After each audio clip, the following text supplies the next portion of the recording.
Hey guys, मैं CA Rupinder Kaur आप सबका स्वागत करती हूँ इस वीडियो में। आज की इस वीडियो में हम शेयर मार्केट के बारे में बात करेंगे। ये बहुत ही बिगिनर लेवल की वीडियो है, जिसको कुछ भी नहीं पता है शेयर मार्केट के बारे में, ये उसके लिए बहुत हेल्पफुल रहेगी। इसमें हम डिस्कस करेंगे कि शेयर मार्केट क्या है, ये कैसे काम करता है, कौन कौन पार्टीज इन्वॉल्व होती हैं इसमें, और क्यों इतना क्रेज़ है, क्यों लोग शेयर मार्केट में इन्वेस्ट करना चाहते हैं।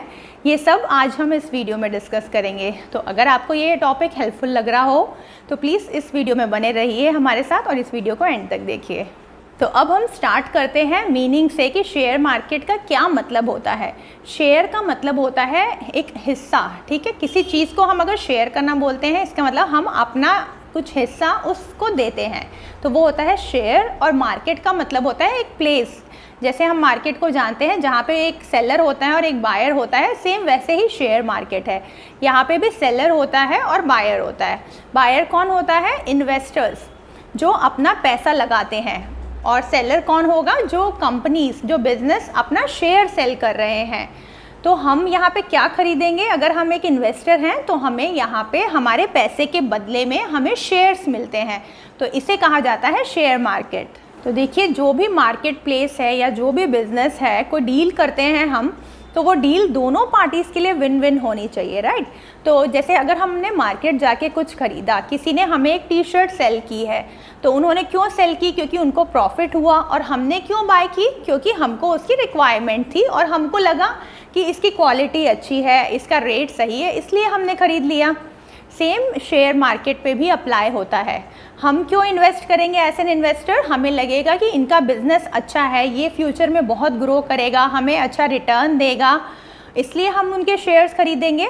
और कंपनी क्यों हमें अपने शेयर्स देगी? क्योंकि कंपनी को पैसा चाहिए। किसी भी बिजनेस को चलाने के लिए पैसा चाहिए होता है, इन्वेस्टमेंट चाहिए होता है। तो जब कंपनी को लगता है कि उन्हें अपना बिजनेस एक्सपैंड करना है, तो वो शेयर मार्केट से पैसा रेस कर सकते हैं। तो अभी तक हमने जाना कि इसमें बायर और सेलर इन्वॉल्व होते हैं और दोनों पार्टीज़ का फ़ायदा होता है, इसीलिए ये मार्केट प्लेस एग्जिस्ट कर रहा है।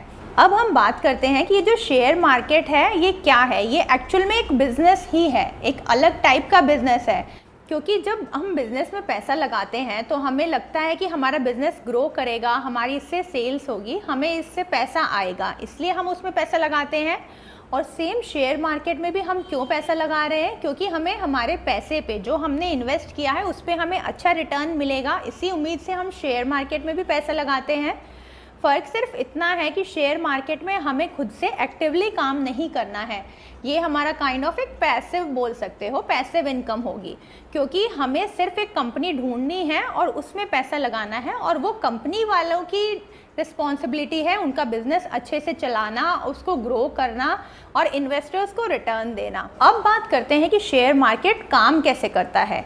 जब किसी कंपनी को अपना बिजनेस एक्सपैंड करना है तो वो शेयर मार्केट में जाके आईपीओ ला सकता है। मतलब जब हम पहली बार अपना पैसा रेस करना चाहते हैं अपने बिजनेस के लिए, तो हमें आईपीओ के थ्रू जाना होता है, जिसे इनिशियल पब्लिक ऑफरिंग कहा जाता है। अब वो कंपनी को लगता है कि हमें इतने पैसे की ज़रूरत है, हमें न्यू प्लांट लगाना है, नए टाइप के प्रोडक्ट्स लॉन्च करने हैं, तब वो कंपनी आईपीओ लेके आती है। और आईपीओ लाना बहुत इजी नहीं होता है। तो अब जब कंपनी का आईपीओ आ गया है, तो अब जिस भी इन्वेस्टर को लगता है कि इस कंपनी में अच्छी ग्रोथ होगी, वो उस कंपनी में इन्वेस्ट कर सकता है अपनी मनी अच्छे रिटर्न्स के लिए। और जो शेयर मार्केट में लिस्टिंग है और जो आईपीओस है, ये नॉर्मली जो एग्जिस्टिंग बिजनेस होते हैं जिन्हें एक्सपैंड करना होता है, उसी के लिए ही शेयर मार्केट से पैसा मिलता है। नए बिजनेसेस के लिए एंट्री नहीं होती है शेयर मार्केट में।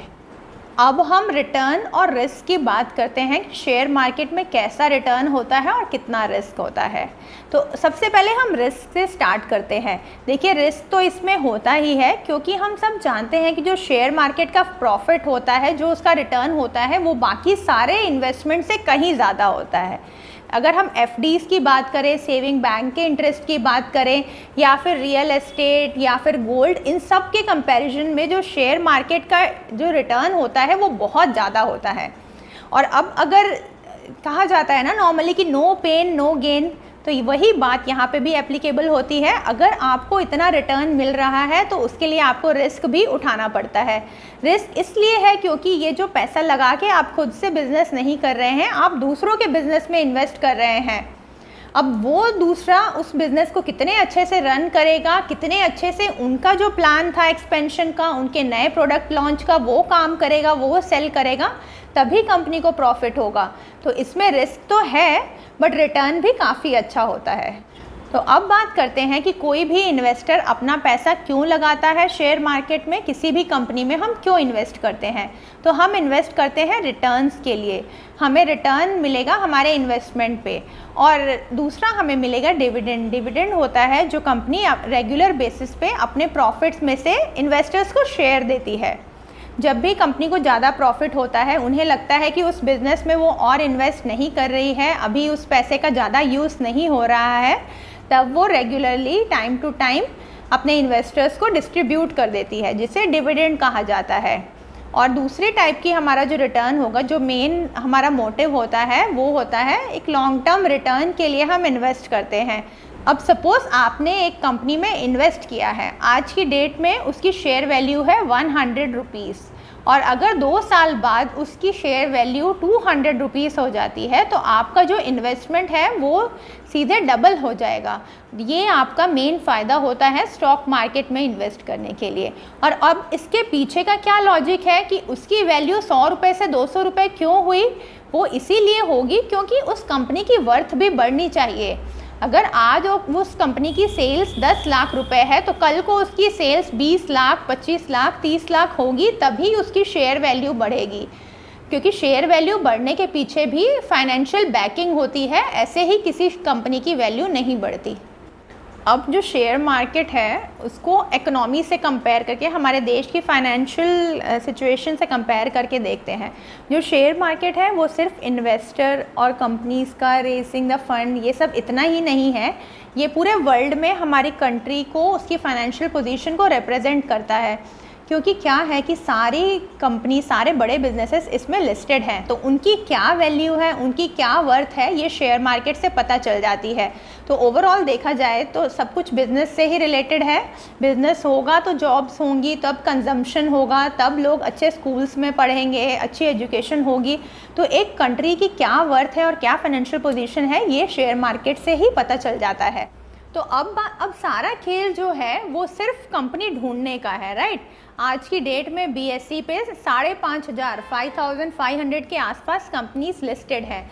अब हमें कैसे पता चलेगा कि कौन सी कंपनी अच्छी है, कौन सी हमारे पैसे का सही यूज़ करेगी और कौन फ्रॉड है। तो सारा खेल जो है वो एक अच्छी कंपनी ढूंढने का है। हमें पता होना चाहिए कि हम किस कंपनी में इन्वेस्ट कर रहे हैं, उसके प्रमोटर्स कैसे हैं, उनका जो भी प्रोडक्ट है उसकी आगे चल के फ्यूचर में क्या डिमांड होगी। पास्ट में हो सकता है वो बहुत अच्छा चलता हो, बट हमें आगे का सोचना है, क्योंकि हम आगे के लिए पैसा इन्वेस्ट कर रहे हैं। जैसे कि बहुत सारी कंपनीज आई और चले गई, जिस बिजनेस ने भी टाइम के साथ अपने आप को चेंज नहीं किया, जिसने भी फॉरवर्ड लुकिंग मतलब फ्यूचर को एस्टिमेट नहीं किया, वो बिज़नेस कभी भी नहीं टिक पाए हैं। अभी हम पास्ट में अगर बिजनेसेस की बात करें तो हम जानते हैं कि फर्स्ट स्मार्टफोन्स जो आए थे, जब मोबाइल फ़ोन स्टार्ट ही हुए थे, तो नोकिया कंपनी आई थी। आज की डेट में नोकिया के फ़ोन बिल्कुल एग्जिस्ट नहीं करते थे, अभी थोड़े से आ गए हैं, बट वो ऑलमोस्ट ज़ीरो हो गए। ये थी हमारी आज की वीडियो शेयर मार्केट्स के बेसिक्स के बारे में। मैं उम्मीद करती हूँ कि आपको ये हेल्पफुल लगी हो। आपके ऑनेस्ट व्यूज़ कमेंट बॉक्स में ज़रूर लिखिएगा, और अगर आपको हमारी वीडियो अच्छी लगी है तो प्लीज़ लाइक कीजिए और subscribe the channel. Thank you so much and have a wonderful day.